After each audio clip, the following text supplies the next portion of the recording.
Hi అండి. So నమస్తే అందరికి. సో ఈరోజు మనం డిస్కస్ చేసుకోబోయే concept hydraulic system.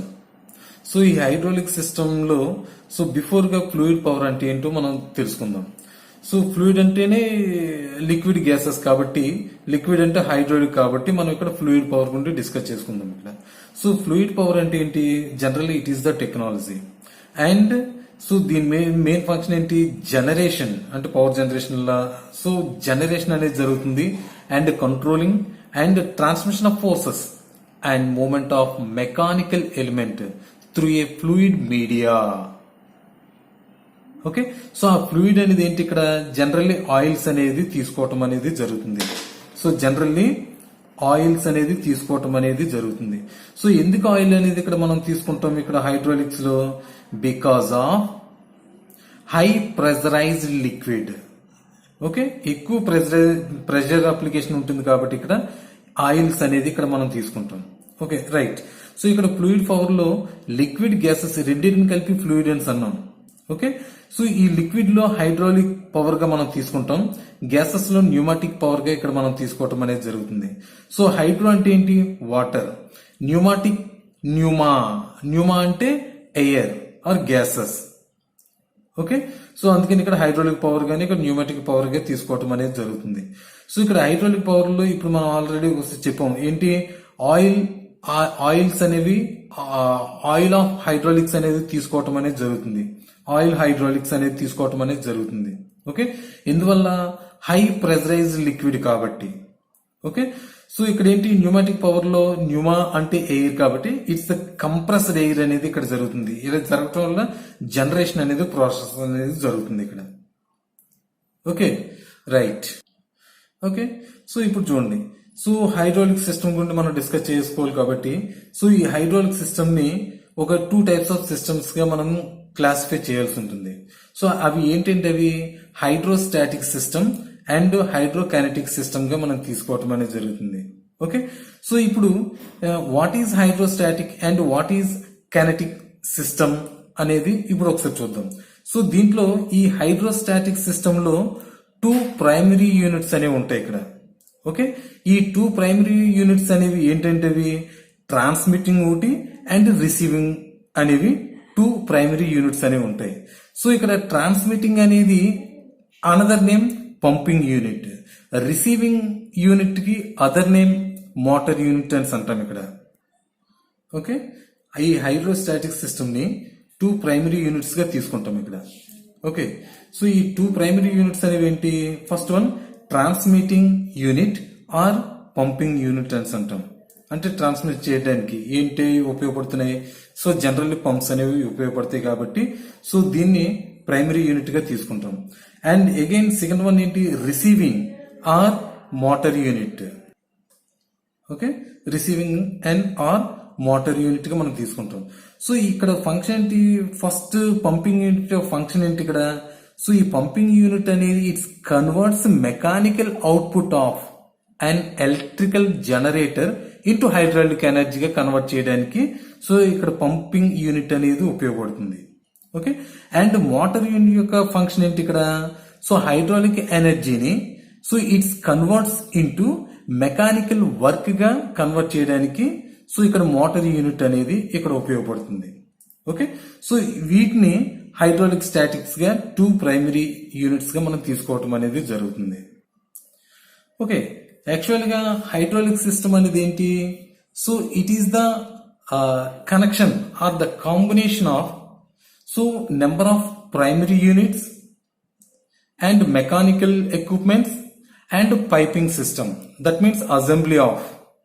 Okay, so వీటిని హైడ్రాలిక్ సిస్టమ్ అంటే ఒక అసెంబ్లీగా మనం తీసుకోవటం అనేది జరుగుతుంది.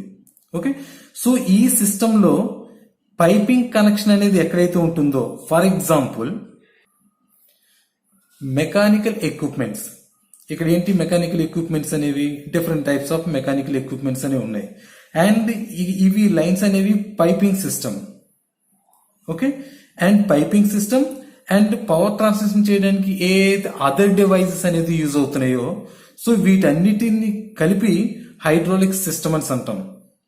ఓకే, ఈ సిస్టంలో ఈ పైపింగ్ సిస్టమ్ అనేది ఏదైతే ఉంటుందో వీటిని హైడ్రాలిక్ సర్క్యూట్ గా మనం పిలవడం అనేది జరుగుతుంది ఇక్కడ. ఓకే, సో ఈ సర్క్యూట్ అనేది it's the connecting the pumping and motor unit. ఇక్కడ పంపింగ్ అనేది ఏదైతే ఉందో ఈ పంపింగ్ అండ్ మోటార్ యూనిట్ కి సెంట్రల్ లో తీసుకున్న అంటే ఈ డిఫరెంట్ పైప్స్ అనేవి తీసుకున్నాం వీటిని ఈ సర్క్యూట్ కి కంప్లీట్ గా మనం తీసుకుంటాం. ఈ సర్క్యూట్ లో 2 టైప్స్ ఆఫ్ సర్క్యూట్స్ అని ఉన్నాయి, open loop and closed loop.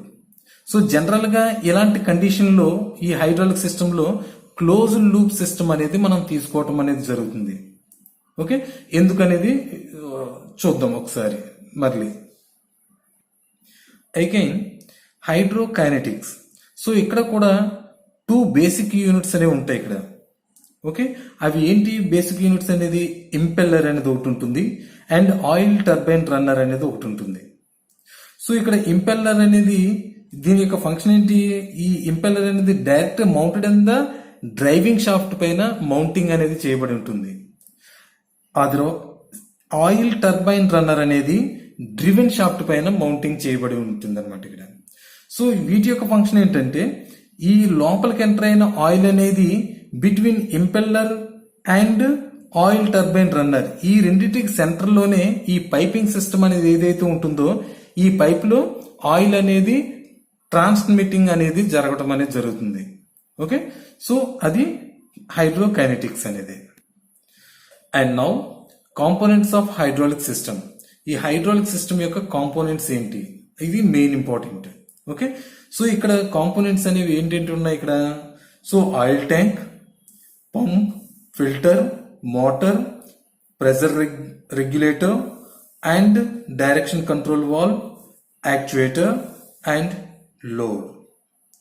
So ఇవన్నీ కూడా వీటిని కాంపోనెంట్స్ అని అంటాం. ఓకే, సో దీంట్లో ఆయిల్ ట్యాంక్ యొక్క మెయిన్ ఇంపార్టెన్స్ ఏంటి? Storage of the oil. Okay, and again one the motor start pump అనేది వర్కింగ్ అనేది జరుగుతుంది, అంటే రొటేషన్ అనేది జరుగుతుంది. సో ఇది ఎప్పుడైతే వర్కింగ్ అనేది జరుగుతుందో సో ఇక్కడ నుండి ఆయిల్ అనేది పైకి లిఫ్టెడ్ అనేది జరుగుతుంది. సో ఈ ఆయిల్ లో ఉన్న ఏదైనా అదర్ ఫారెన్ మెటీరియల్స్ లాంటివి ఏమైనా ఉంటే ఇక్కడ ఫిల్టర్ లో ఫిల్టరైజేషన్ అనేది జరుగుతుంది. ఓకే, సో ఇక్కడ నుండి ఆయిల్ అనేది ఇక్కడ ప్రెషర్ రెగ్యులేటర్ గుండా and again direction control valve లోకి ఎంటర్ అనేది జరుగుతుంది. సో ఇక్కడ ప్రెషర్ రెగ్యులేటర్ యొక్క ఇంపార్టెన్స్ ఏంటి? ఇన్ కేసు వచ్చిన ఫ్లూయిడ్ ఆయిల్ ఓకే అనేది వెరీ హై ప్రెషర్ అనేది ఎక్కువగా ఉన్నా లేదంటే తక్కువగా ఉన్నా వీటిని కంట్రోలింగ్ అనేది ఇక్కడ జరుగుతుంది.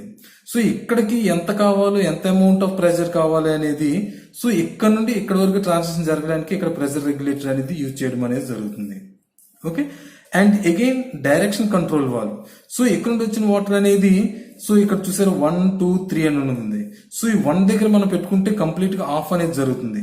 2 దగ్గర మనం లెఫ్ట్ ని ఇలా మనం లేవర్ ని ఇలా క్లిక్ చేసాం అనుకోండి సో ఇక్కడ ఫార్వర్డ్ డైరెక్షన్ లో అంటే ఇక్కడ నుండి ఆయిల్ అనేది అండ్ అగైన్ యాక్చుయేటర్ లోకి ఫార్వర్డ్ అనేది జరుగుతుంది.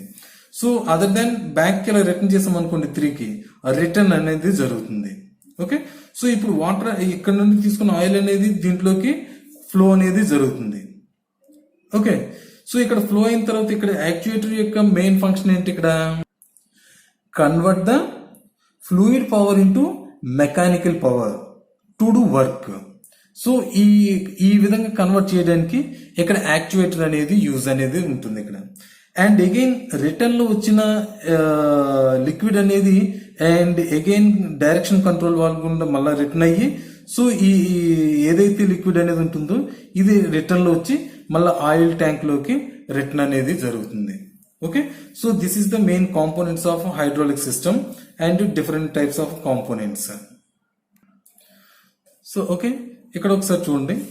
సో ఈ hydraulic components of hydraulic system నే ఇక్కడ మనం తీసుకుంది బై యూజింగ్ సింబాలికల్ గా మనం తీసుకుంటాం. ఓకే, సో ఇక్కడ చూడండి. సో ఇక్కడ రిజర్వాయర్ నుండి ఇక్కడ మోటార్ అనేది ఎప్పుడైతే స్టార్ట్ చేసామో స్విచ్ ఆన్ చేసామో సో ఇక్కడ పంప్ అనేది రొటేషన్ అనేది జరుగుతుంది.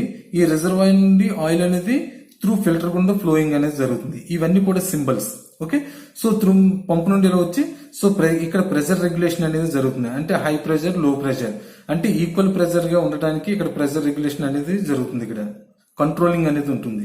సో ఇక్కడ నుండి and again direction control valve లోకి మూవింగ్ అనేది జరుగుతుంది. ఓకే, సో ఇక్కడ డైరెక్షన్ వాల్వ్ నుంచి సో ఈ ఫార్వర్డ్ డైరెక్షన్ లైన్ ఏదైతే ఉందో ఈ లైన్ నుంచి అండ్ అగైన్ యాక్చుయేటర్ లోకి మూవింగ్ అనేది జరుగుతుంది. ఇక్కడ ఇది సిలిండర్. సో ఇక్కడ సిలిండర్ అనేది రెసిప్రొకేటింగ్ ఫ్లో మోషన్ అనేది జరుగుతుంది. సో ఇటు రెసిప్రొకేటింగ్ అనేది జరుగుతుంది. సో ఆయిల్ అనేది అలాగా వర్కింగ్ ప్రాసెస్ అంటే ఇక్కడ మూవ్ అవుతున్నప్పుడు ఇది డైరెక్షన్ లో మూవ్ అవుతుంది అంటే వర్కింగ్ ప్రాసెస్ అనేది జరుగుతుంది, అంటే వర్క్ డన్ అనేది జరిగినట్టు.